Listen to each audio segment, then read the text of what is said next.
17ஆம் நூற்றாண்டில் போர்த்துகீசிய படையினர்கள் தமிழகத்தின் கரையோர பகுதிகளை அடைந்து கோவில்களின் பொக்கிஷங்களை கொள்ளையடிக்க முனைந்தனர். அதில் முக்கிய இலக்காக அமைந்தது திருச்செந்தூர் முருகன் கோவில். அதிகளவில் நகைகள் இல்லாவிட்டாலும் அவர்களின் கவனம் கோவிலின் புனித முருகன் சிலை மீது சென்றது. சிலையை சேதப்படுத்த முடியாததால் அவர்கள் அதை திருடி தங்கள் கப்பலுக்குள் எடுத்துச் சென்றனர். அப்போது வானம் கரிந்து போனது. கடல் சீற்றமடைந்து கொந்தளித்தது. பெரும் புயல் எழுந்து கப்பல் மூழ்கப் போகும் நிலை ஏற்பட்டது.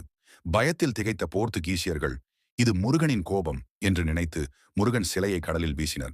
ஆச்சரியமாக சிலை கடலில் மூழ்கியதும் புயல் உடனே அடங்கிவிட்டது. நாட்கள் கழித்து பக்தர்கள் துயரத்தில் இருந்தனர். அப்போது வள்ளியப்பா சுவாமிகள் என்ற பக்தருக்கு கனவில் முருகப்பெருமான் தோன்றினார். என் திருமேனி கடலில் இல்லை, கரையில் மண்ணுக்குள் புதைந்திருக்கிறது.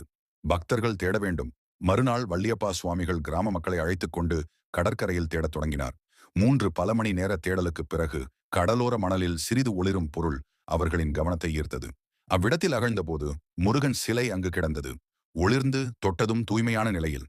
பக்தர்கள் மகிழ்ச்சியில் கண்ணீர் வடிக்க அந்த சிலையை கோவிலுக்கு திரும்பி கொண்டு வந்து சிறப்பு பூஜைகள் நடத்தினர்.